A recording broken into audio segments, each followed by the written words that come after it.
Okay, good afternoon to everyone. So again, today we will be starting with this concept called as semaphore. Right? A semaphore is a sleep and wake up based mutual exclusion implementation for shared resource access. Right? So as discussed previous session, so you need to understand how your memory will work and it has to respond. The processor and the process, there is a interconnection, right? So process is having information and it has to be processed when a processor is given access to that particular process. Sometimes what happens is that it has to wait for some amount of time because the processor might be busy doing some other task or other process is giving servicing. So during that time, it has to wait for certain duration of time. Right. So that is why we have this concept called as sleep and wake up. Right. A semaphore is a system resource and the process which wants to access the shared resources can first acquire this system object to indicate the other process which wants the shared resources that the shared resources is currently acquired by. Okay. So that is a thing which we have to do. Right. So process, we are having some different conditions, right? So when it is not performing any task, right, then it should be in sleep mode. Okay. So when a information or when it is processing, then it will be in the run mode or run. We have different state like ready state, right? Wait state, like running state, right? One will be the sleep mode, right? So 24 bar 7, your laptop will be not on. So for when you are switching, when you want to shut down also, you can see there is a different conditions like a power mode, like a sleep mode, like switch off mode. So you have different thing. And for my laptop also, there are multiple admins which I can give like admin one it will be there like work it can be one more administration which you can log in we can tell so we have different keys so why we do all these things because we want to have a clear picture which process which it is running which is in the idle state which is in the run state which is in the wake up state because we wanted to reduce the minimization of the power in the embedded software. That is the main purpose where we are implementing this semaphore concept. Okay. So based on the implementation of sharing limitation by the shared resource, semaphores can be classified into two types. One is binary semaphore, one is counting semaphore. Right. So you might have been observed that time limit will be there. It will be telling that after 10 minutes it will be closed, after 15 minutes it will be closed. That is nothing but a counting semaphore. Binary semaphore, we are giving if it is a 4-bit counter, if it is a so it will start from 4 zeros to till it reaches to the 4 ones. Then once it is 4 ones, it is completed, it will come back to the original. Means you are assigning a processor with respect to the time, right? This we call it as a counting semaphore or a binary semaphore. So we have one example where he is going to explain about this semaphore concept. Okay. The counting semaphore limits the access of a resources by a fixed number of process and threads. Okay. So we can limit the number of process which can be assigned to a particular thing. Okay. Best example is this mini project. So mini project when I take, so you are having multiple batches, maybe around 30 to 35 batches are there. 30 to 35 batches, all faculties are not involved. So they made into segregation into 5 or 6 batches and they allocated around 3 to 4, right? So this we call it as a counting semaphore. How we are going to divide the things. That is nothing but your semaphore object which will be given. And once it reaches to the maximum, it will be closed. That is the meaning what he is trying to tell. Okay. So real world example for a counting semaphore is been example with the accommodation pack. So this is one example which is given. So you can observe that there are different keys available. There is a process A available and there is a number of bits. Okay. So here you can say accommodation. Okay. A dormitory contains a fixed number of beds, say 5, and at any point of time, it can be shared by a maximum number of users supported by the dormitory. And if a person wants to avail this dormitory facility, he or she can contact the caretaker for checking the availability. If beds are available in the dorm, the caretaker will hand over the keys to the user. If beds are not available currently, the user can register his name to get notification when a slot is available. Those who are availing the dormitory share the facilities like TV and all those things. This is just one example which is given. Suppose say now I wanted to book a mobile phone. Usually when a new mobile phone it is launched through the apps, okay, through Amazon app, through a Flipkart app. So you might have observed that these companies they will not uh, what give the bulk order. Okay, so they will introduce maybe around 1,000 to 2,000 orders and manufacture those many orders, and they will see what is the response. See, whenever we are buying a mobile phone, first thing what we will do is that we will check whether that mobile phone is a new one or not. Okay, and one more thing is that whether that mobile phone any of your friends are using or not. Okay, so during the launch time, we are not aware about how that product will be. We will just go with the goodwill of that company. Suppose say iPhone is a mobile phone, he is launching. Suppose say iPhone 13 or 14. iPhone 12 is the thing which is there. iPhone 13 it will be there. So iPhone 13 specification and everything, pamphlet and everything, it will be posted in the group, right? In the web, it will be available. Then what happens? Now I want to buy a mobile phone, iPhone 13. Then what I will do? I will go there, I will check what is the launch date, and I will be waiting for that particular time. And when it has been launched to that particular time, when I'm trying to book, so order is only around 1,000 to 2,000 because those many only they have manufactured. Okay, and once it has been completed, again it will manufacture another slot. Again it will be left. Right.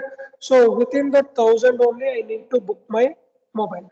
Otherwise, what happens? You will get a notification that it is not available. We will notify you. You please enter your mail ID.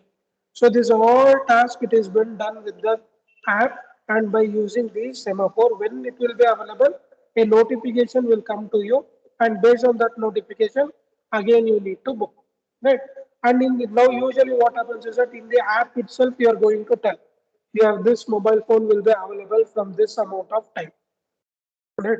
And if it is a huge success, then obviously you have to wait another 5 to 10 days to make to get that mobile phone available in the app. Then again you can book. That is a simple concept which they are going to use.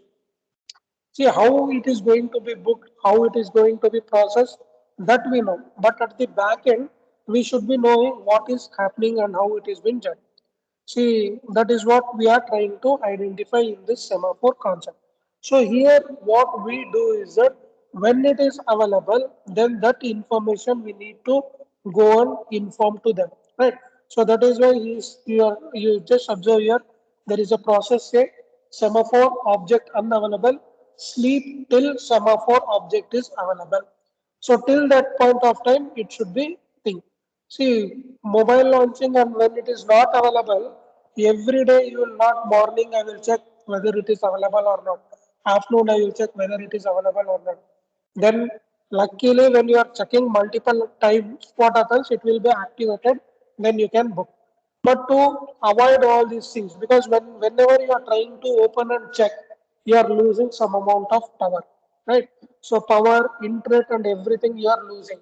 So to avoid all these things, what they do is that they will give a notification sent to your mail ID and sent to your mobile phone. And immediately, if you have mobile phone and when you receive that notification, immediately you should switch on and you need to buy. Right. During that time, again, if you are trying to check what is its specification and all those things, within around 10 to 15 seconds, again those product will be sold out. Again, you have to go for the notification. Again, you have to do the same process. So that is what he is trying to highlight here. So semaphore object unavailable, sleep till a semaphore object is available. So when you get the object, when key is available, Is semaphore object available? Again, he is going to check. So key available, occupy the shared room. If it is not available, then leave it, vacate the room and all those things. So this is one example which is given for the counting. See here we have to make these all things as an event. Right. So semaphore when it is available, key when it is available, whether room is occupied or it is vacant. So all these things it should be done in the same time and in the real time it should be running. That is how they will book up. You want to book the TTD app Tirupati Darshan you wanted to do, it follows the same thing. Every time you are not going to check. So every month, first week you are going to observe that the slots will be released, then you have to book. That is also an example of a semaphore.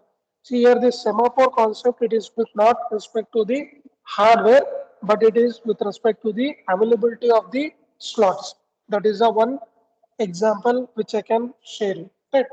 So the only difference between counting semaphore and Z binary semaphore can only be used for the exclusive access, where counting semaphore can be used for the both part. Right. So binary semaphore again is taking this same example. The one thing what he is saying is that is block this complete path. Right. He's creating this, he's releasing this plot, and whoever wants they can book that part. That is what is highlighted in this part. Next part is that how we are going to choose an RTOS. This is the important part of an embedded system. Is it or no? So I want to buy mobile phone. So how we are going to select? So different people will be having different application related.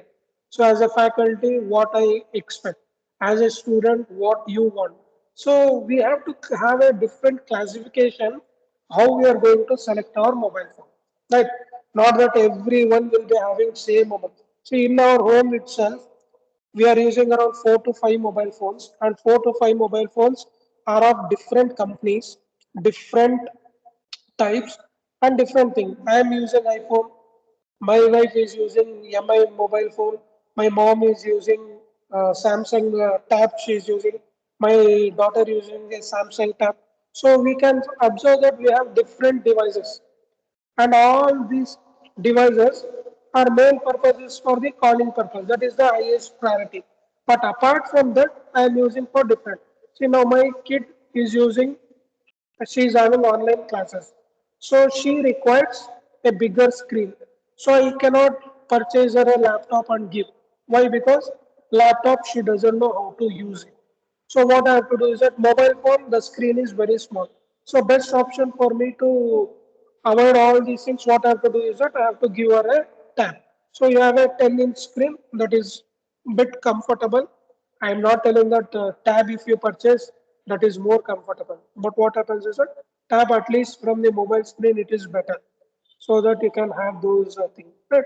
So my kid, she wanted a means I bought her a tab because for the online classes. Right.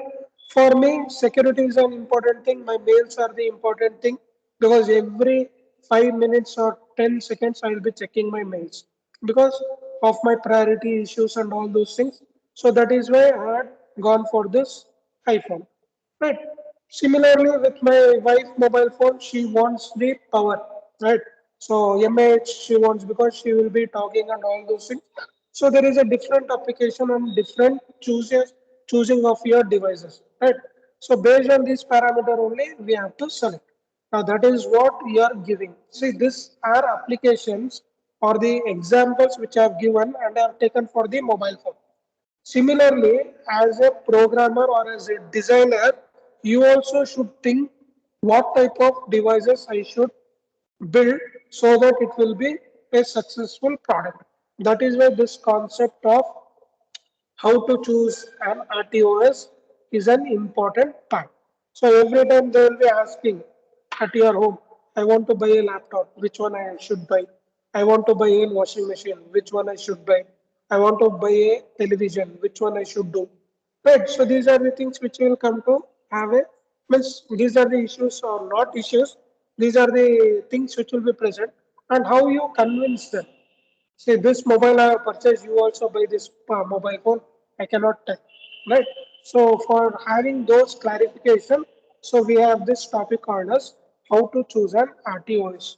So the decision of choosing an RTOS for an embedded design is very crucial. A lot of factors need to be analyzed carefully before making a decision on the selection of the RTOS. The requirement that needs to be analyzed in the selection of the RTOS for the embedded design falls under two categories. One is functional requirement, one is non-functional requirements. Right? How much GB data you want to have in your mobile phone? What should be the size of ROM? What should be the size of RAM? What should be the screen size? Right? What should be the technology inherent with the device, like Bluetooth, like Wi-Fi and all those things. Now, whatever if I tell the iPhone which I am telling, now in this iPhone, there is no infrared activated. So infrared, if it is not there, so I cannot download any of the remote, right? For television, you require a remote and that remote is been connected the technology used here infrared. So infrared it is not there in your iPhone. So we cannot tell iPhone as a Baba mobile phone, right? Why? Because you cannot control the remote television. That is what it is. Because that technology it is outdated. That is why it has been not inherent with the device. So you want infrared technology to be added. So you have to take those devices. But now what is happening is that for remote and all those things, you will not use your mobile phone. Why? Because a remote cost is around 100 rupees. And 100 rupees, you will get around durability will be around 6 to 8 months. So for that and all those things, you will be not using your mobile phone.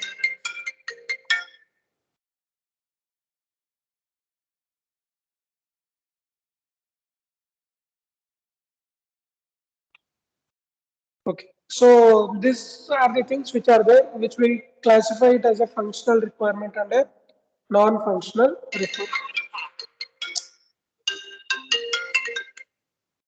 मागे call करता हूँ मैं. Right. So functional requirements, you can observe that there is a processor support, there is a memory requirement, there is real-time capabilities, there is a kernel and interrupt latency. Kernel and interrupt latency is nothing with respect to the OS and the memory part. So these are the part which will be there, technical things which you have to observe. Inter-process communication and task synchronization.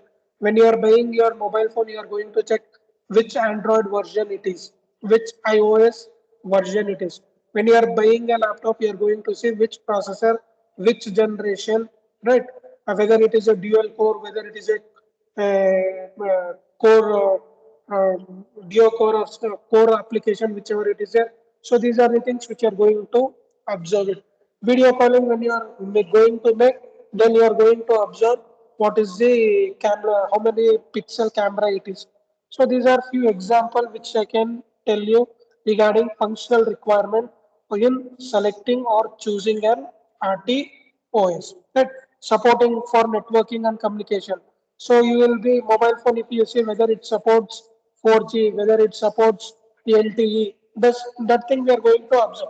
Because next another 6 months down the line, you'll be having only long-term evolution, LTE. Right? You are not going to have any 3G, you are not going 4G, 5G and everything. Now they don't want to categorize it as a generation. They are categorizing it as a LTE network. Right? So, 1 second.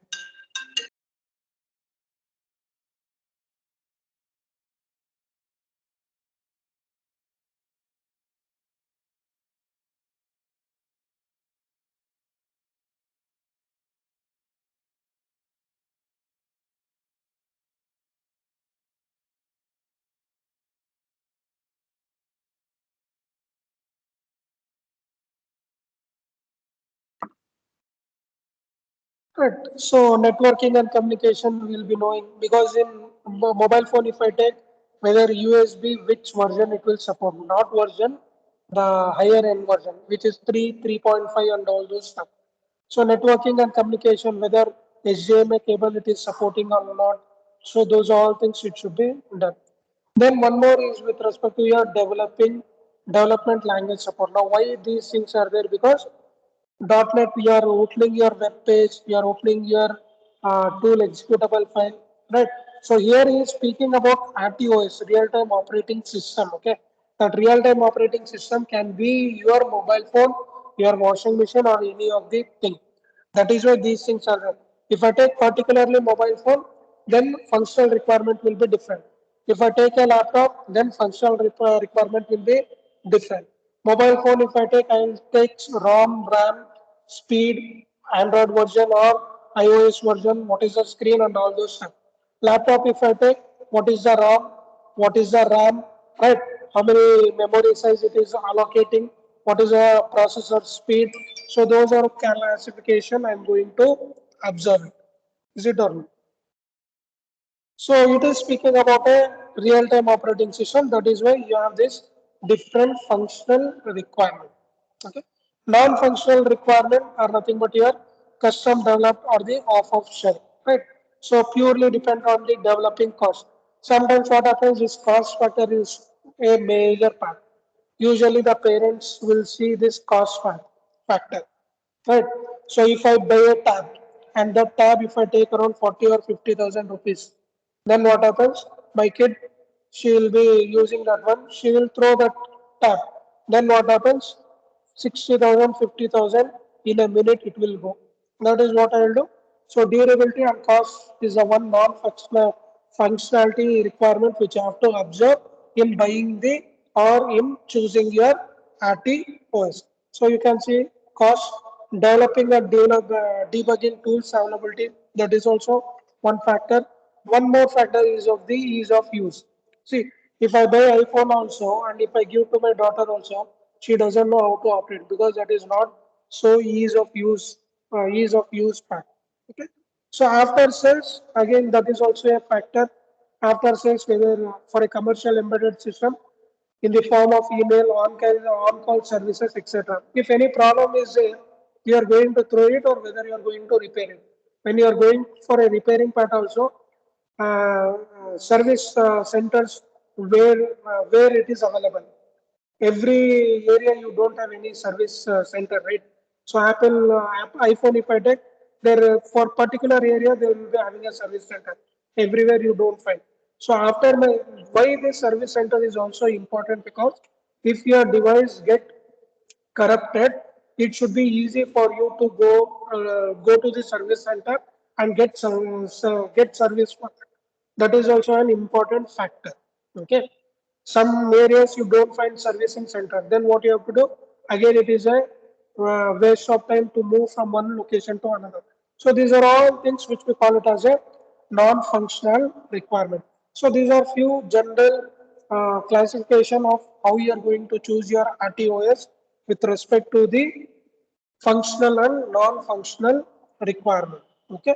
Then it comes with the integration and testing of embedded hardware with the firmware. So this is also an important part. You are connecting your hardware to this software and you need to check whether it is working fine or not. Example, the earbud or the earphone which I have connected. Why I am doing this thing? Because the noise reduction will be a factor.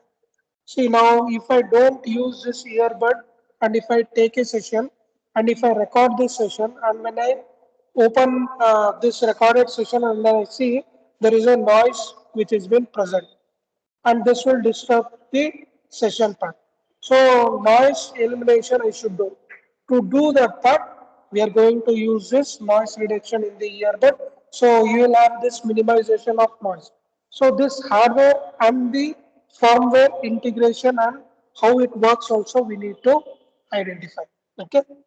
So integration and testing of the embedded hardware and firmware is the immediate step following the embedded hardware development. Why it is important? Because this noise reduction and all those things it will be a factor. A best example is that I'll ask you to purchase one earphone. Right? Cost I will tell 100 to 200 rupees.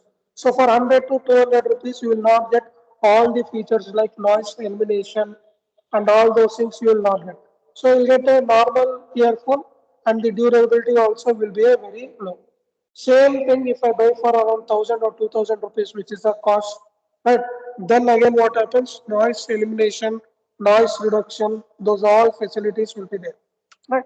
Then these are the things which will be there. For 1,000 rupees also you will get a earphone. For 100 rupees also you will get a earphone. But there is a difference between the different pack. So that we need to understand. Integration and all this part. Next part is that out of circuit programming is performed out of the target board. So main program will be there, it is limited. Apart from that one, you are going to include additional features to those part. Okay. Mobile phone it is there only for calling purpose, but for this mobile phone, message, then voice, then video part, everything you are adding. Then we have a conference call, then we have a conference video meeting. Now everything. Now Gmail, if you open, you have a direct option of Google Meet inbuilt now. Previously, 1 year back, whether that Google Meet was available in the mobile phone, no, because nobody was using that one. Right now, everyone for every meeting they are using this one. Right, it has made life simpler, but this cannot be continued. That is another factor. Okay, the processor or a memory chip into which a firmware needs to be embedded is taken out of the target board and it is programmed with the help of the programming devices, which we call it as a programmer. The programmer devising is dedicated unit which contains the necessary hardware circuit to program these part. Okay. So a universal program which we call right, a universal cable which we call. Now everything they have made separately, right? So you can observe those things because they wanted to sell into a separate pack. So interfacing of a device, so you can see there is a cable, there is a connector, there is a programmer, there is a USB port, the program which will be there, and every driver circuit which will be there, which has to be connected, then it will be done. Otherwise, it will be a problem. So the sequence of operation which you have to enable. So connect the programming devices to this specific port.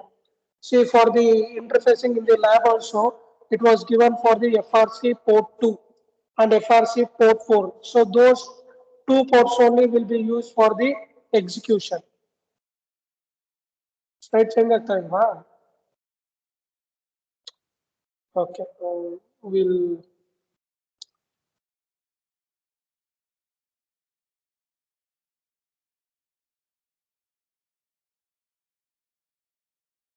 यार information ಕೊಡ್ತಾ ಇಲ್ಲ. Okay, fine. Anyhow, 12:30 it is over. Another 3 hours is there. We will complete this part in the next session. We will end up now. Okay, thank you. I'll just take attendance. Then you can leave.